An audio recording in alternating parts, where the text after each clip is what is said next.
السلام علیکم ورحمۃ اللہ وبرکاتہ۔ کیسے ہیں سامعین؟ اللہ کی فضل و کرم سے آپ سب خیریت سے ہوں گے۔ اللہ تعالیٰ آپ سب کو جہاں بھی رکھے خوش رکھے، آباد رکھے۔ آج ہم بات کریں گے محرم الحرام کے بارے میں۔ اسلام میں پہلا مہینہ جو ہے وہ محرم الحرام ہے، اور محرم اس لیے کہا جاتا ہے کہ اس ماہ میں جنگ و قتال حرام ہے، اور محرم اللہ تعالیٰ کا مہینہ ہے۔ اس مہینہ میں عاشوراء کا دن بہت ہی معظم ہے، یہی کہ 10ویں محرم کا دن جس میں مدرجہ بڑے بڑے واقعات رونما ہوئے۔ محرم یعنی یکم محرم فرعون اور اس کا لشکر غرق ہوا۔ سیدنا حضرت آدم علیہ السلام کی توبہ قبول ہوئی۔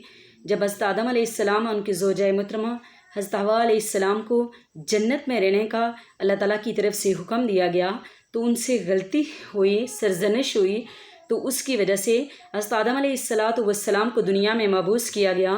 تو حضرت آدم علیہ السلام یہاں تک کہ 40 سال تک توبہ کرتے رہے، تو آپ کی توبہ 10 محرم کو اللہ کی بارگاہ الہی میں قبول ہوئی۔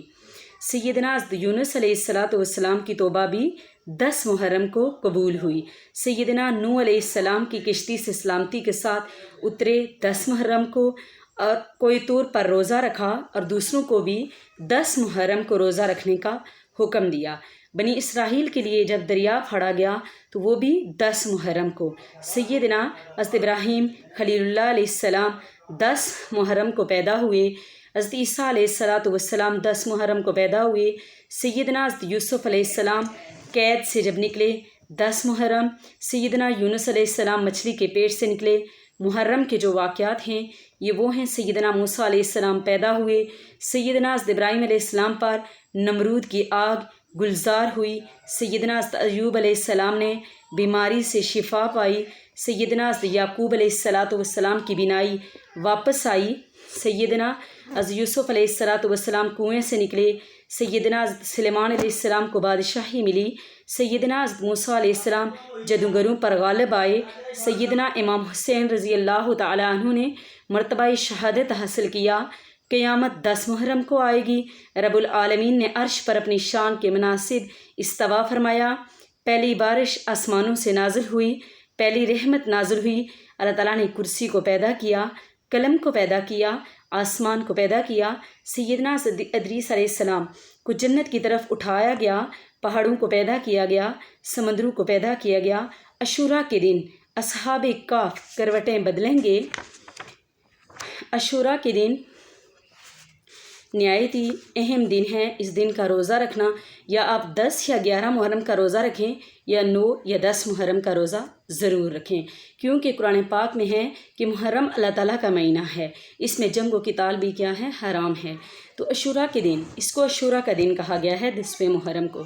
تو اس دن کیا نیک کام کرنے چاہیے؟ عاشوراء کے دن کا واقعہ ہے، ایک بزرگ دن ہے، اس میں ہر ایک کو نیک کام کا بڑا اجر و ثواب ہے۔ چند نیک کام جو ذکر کرتی ہوں وہ غور سے سنیں۔ یتیم کے سر پر ہاتھ پھیرنا بہت بڑا ثواب ہے۔ سیدنا عبداللہ بن عباس رضی اللہ تعالیٰ عنہ سے روایت ہے کہ رحمت للعالمین صلی اللہ علیہ وآلہ وسلم نے فرمایا کہ جو شخص عاشوراء کے دن یتیم کے سر پر ہاتھ پھیرے گا تو اللہ تعالیٰ اس کے لیے یتیم کے سر کے ہر بال کے عوض 1 درجہ جنت میں بلند فرمائے گا۔ سبحان اللہ، کتنی بڑی بات ہے کہ وہ فرماتے ہیں کہ جو عاشوراء کے دن یتیم کے سر کے اوپر ہاتھ پھیرے گا تو جتنے اس کے سر کے بال ہوں گے اللہ تعالیٰ اتنے ہی اس بندے کے درجے بلند فرمائے گا۔ سبحان اللہ۔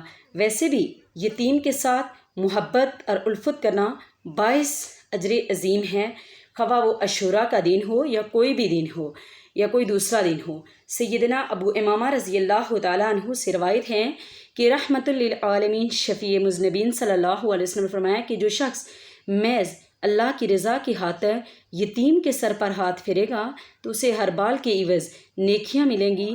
جن پر ہاتھ پھیرے گا، جو یتیم بچی ہو یا یتیم بچے اس کے پاس ان کے ساتھ احسان کرے گا، تو وہ اور میں جنت میں اس طرح ساتھ ہوں گے کہ نبی پاک صلی اللہ علیہ وسلم نے اپنی دونوں انگلیوں کو جوڑ کر فرمایا کہ میں اور یتیم کی کفالت کرنے والا جنت میں اس طرح ساتھ ہوں گے۔ سبحان اللہ۔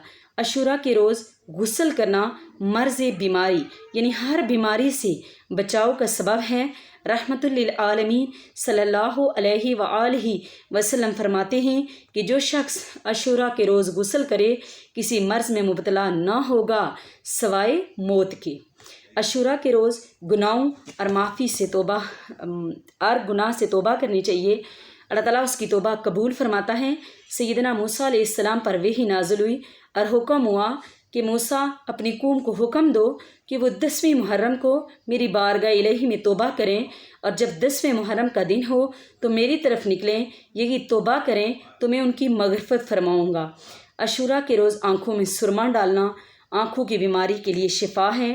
سیدنا دو عالم صلی اللہ علیہ وسلم فرماتے ہیں کہ جو شخص عاشوراء کے روز اسمد کا سرما آنکھوں میں لگائے تو اس کی آنکھیں کبھی نہ دکھیں گی۔ حضرت مولا علی قاری اپنی کتاب موضوعات الکبیر میں فرماتے ہیں کہ عاشوراء کے روز آنکھوں میں سرما لگانا خوشی کے اظہار کے لیے نہیں ہونا چاہیے، کیونکہ یہ خارجی لوگوں کا فعل ہے کہ وہ اس میں خوشی کا اظہار کرتے ہیں، بلکہ حدیث پر عمل کرنے کے لیے آنکھوں میں سرما ڈالنا چاہیے۔ عاشوراء کے دن اپنے اہل و عیال کے واسطے گھر میں وسیع پیمانے پر یعنی جتنی آپ کی طاقت ہو اس کے مطابق آپ کھانے کا انتظام کریں۔ اللہ تعالیٰ اس گھر میں سارا سال رزق میں وسعت عطا فرمائے گا۔ سیدنا عبداللہ بن عباس مسعود رضی اللہ تعالیٰ عنہ سے روایت ہے کہ رسول خدا صلی اللہ علیہ وسلم نے فرمایا کہ جو کوئی عاشوراء کے دن اپنے اہل و عیال پر نفقے میں وسعت کرے گا یعنی خرچ کرنے میں، تو اللہ تعالیٰ اس پر سارا سال وسعت فرمائے گا۔ حضرت سفیان ثوری نے فرمایا کہ ہم نے اس کا تجربہ کیا تو ایسا ہی پایا۔ مشکات شریف کی یہ حدیث ہے۔ حضرت محبوب سبحانی کتب ربانی سید شیخ عبدالقادر جیلانی رحمۃ اللہ علیہ اپنی کتاب غنیتیہ تو طالبین جلد 2 میں لکھتے ہیں کہ حضرت سفیان ثوری نے فرمایا کہ ہم نے 50 سال اس کا تجربہ کیا تو وسعت ہی دیکھی۔ سبحان اللہ۔ عاشوراء کے دن بیمار پرسی کرنا ثواب ہے۔ محبوب کبریا صلی اللہ علیہ وسلم فرماتے ہیں کہ جو کوئی عاشوراء کے روز بیمار کی بیمار پرسی کرتا ہے گویا اس نے تمام بنی آدم کی بیمار پرسی کی۔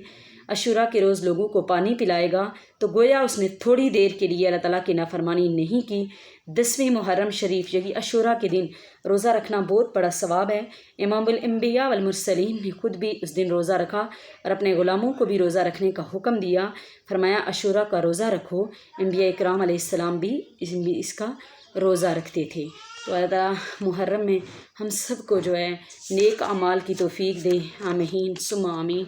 اور ہم سے نیک کام جو ہے محرم میں سب سے زیادہ ہم عبادت کریں، اللہ کی طرف رجوع کریں، اللہ تعالیٰ سے معافی مانگیں۔